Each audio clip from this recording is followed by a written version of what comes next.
우리들의 어머니이신 성모님께서는 당신의 사랑하는 아들 사제들을 위해 기도하여라 라고 말씀하십니다.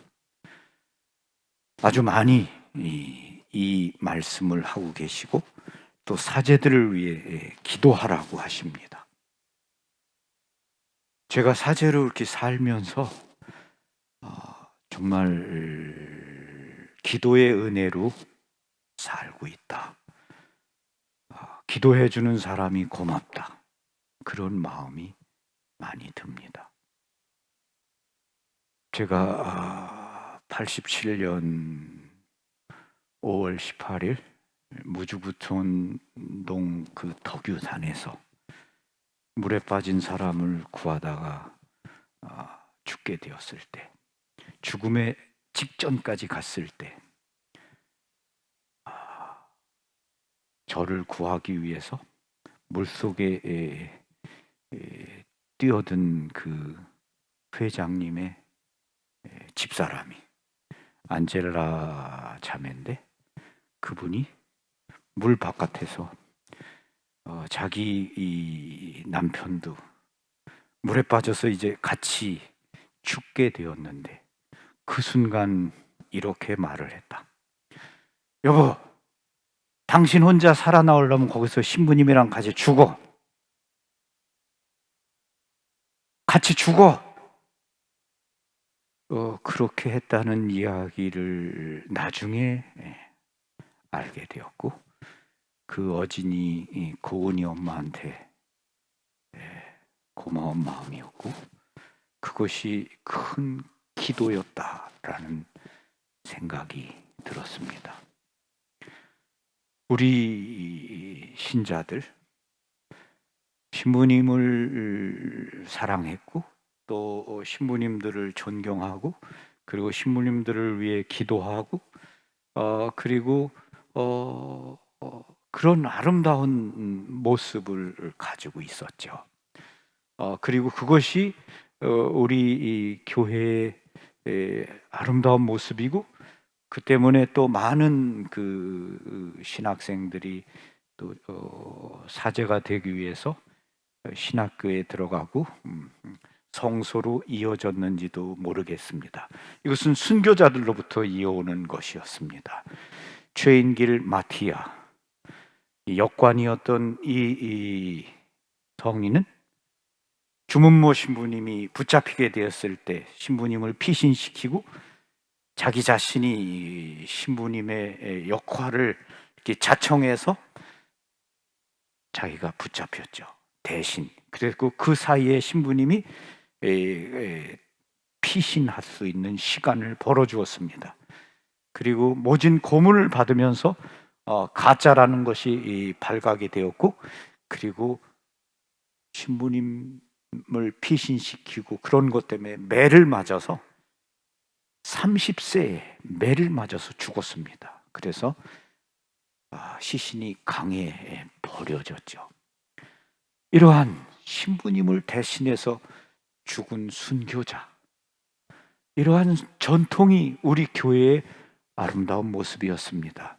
여러분, 신부가 어디서 납니까? 여러분의 자녀들 가운데서 나는 거고, 신부라 그래서 뭐 주교의 안수가 신부를 천사의 날개가 쭉 나오게 만들고 갑자기 무슨 천상의 거룩한 사람으로 바꿔줍니까? 그렇지 않죠. 여러분과 마찬가지로 미사를 지내기 전에 내 탓이오라고 가슴을 치는 한 사람의 죄인에 불과한 거죠. 여러분과 다른 게 뭐 있습니까? 슬프고 괴롭고 고통스럽고 여러분이 느끼는 모든 것을 그대로 똑같이 느끼는 겁니다. 그러면서 하느님의 자비를 구하는 한 사람의 죄인에 불과한 겁니다. 하느님의 은총과 자비를 구하고 그리고 하느님의 은총으로 맡은 직분에 따라서 충실하게 살 수 있도록 기도하면서 사는 사람입니다. 그 때문에 사제에게 필요한 것은 여러분의 기도입니다. 사제라는 말은 사무엘이라고 할 수 있겠죠. 하느님께 기도해서 얻은 아들, 교회가, 하느님의 백성이 하느님께 기도해서 얻은 아들, 하느님의 선물, 그게 사제인 겁니다. 그래서 처음부터 사제는 기도를 통해서 우리 가운데 온 겁니다. 그렇기 때문에 필요한 것이 기도입니다. 여러분의 나쁘게 말할 수 있습니다. 우리 신부님 말이야. 지금 빨리 가야지. 내가 성당에 다니지 못 다니겠어. 여러분이 그렇게 말할 수 있습니다. 그런데 그렇게 말하는 것은 쉽습니다. 근데 그 신부님을 위해 기도하거나 단식하는 것은 쉬운 일이 아닙니다.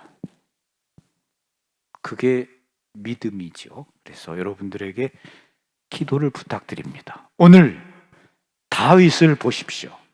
다윗이 자기를 죽이러 사울이 왔을 때 다윗은 그 사울에게 말합니다. 사울이 하느님의 부르심을 받았던 사람이라는 것, 사울이 하느님의 부르심을 받은 왕이라는 것, 사울의 성소를 끝까지 존중해 줍니다. 그래서 계속해서 사울이 자기를 죽이려고 하지만 다윗은 그는 하느님의 기름을 부음 받은 사람이다. 하느님의 기름을 부음 받은 하느님의 종이다. 하느님의 종을 함부로 할 수 없다. 이런 태도, 그런 마음으로 끝까지 사울을 존중합니다. 그래서 여러분이 아시겠죠? 나중에 성서를 계속 읽어보면 사울을 죽일 수 있었습니다. 자기를 죽이기 위해 군사를 다 데리고 나왔을 때 사울이 이렇게 변을 보고 있을 때 몰래 다가가서 다윗이 그의 창칼, 그것을 가지고 옵니다. 그러면서 이야기를 합니다. 여기 임금님의 칼이 있습니다. 자기가 죽일 수 있었는데도 끝까지 그는 하느님의 기름을 부은 사람이다. 하느님께서 택한 사람이다. 함부로 할 수 없다. 이 마음으로 끝까지 사울을 존중합니다. 이 다윗의 그 태도가 얼마나 놀라운지 모릅니다. 다른 사람이 사울을 죽이고 다윗에게 왔을 때 다윗은 하느님의 사람을 죽인 그를 오히려 처용합니다. 우리가 이 다윗의 이 태도, 끝까지 하느님의 기름을 부은 사람, 하느님이 선택했던 사람을 존중하고 그를 대하는 태도가 우리에게도 필요합니다. 이런 마음이, 이런 자세를 갖고 여러분이 사제를 대하고 또 기도할 때 좀 더 거룩한 교회가 되지 않을까 싶습니다. 어떤 경우에도 사제에게 필요한 것은 기도와 또 여러분의 어떤 따뜻한 마음이 아닌가 싶습니다.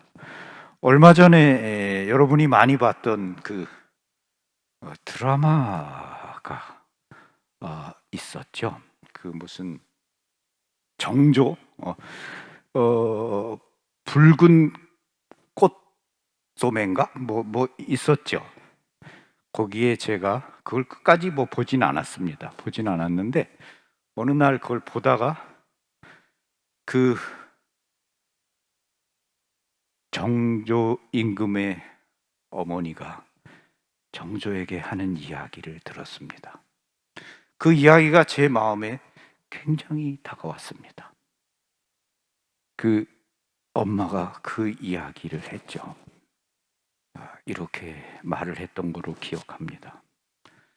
너를 행복하게 해주고 너를 기쁘게 해주고 너를 그렇게 해줄 수 있는 단 한 사람이다. 다른 사람들은 내가 행복하거나 내가 기쁘거나 그런 건 관심이 없다. 네가 왕으로 존재하면 그들은 그만이다. 여러분, 여러분의 본당 신부님이 기뻐야 되지 않겠습니까? 삶이 행복해야 되지 않겠습니까?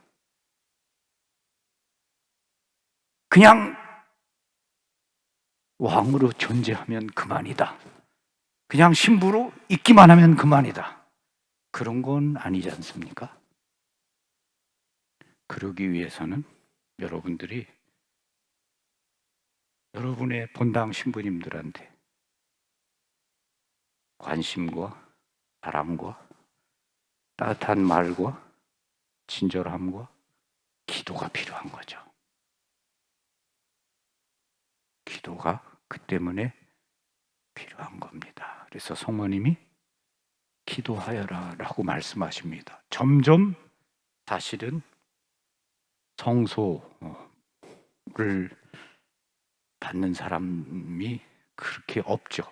점점 없습니다. 점점 수녀원에 가려는 그 친구들은 거의 뭐 이제 없죠. 그리고 신학교 가는 것도 점점 줄어들고 있죠. 줄어들 겁니다. 그럴 수밖에 없죠.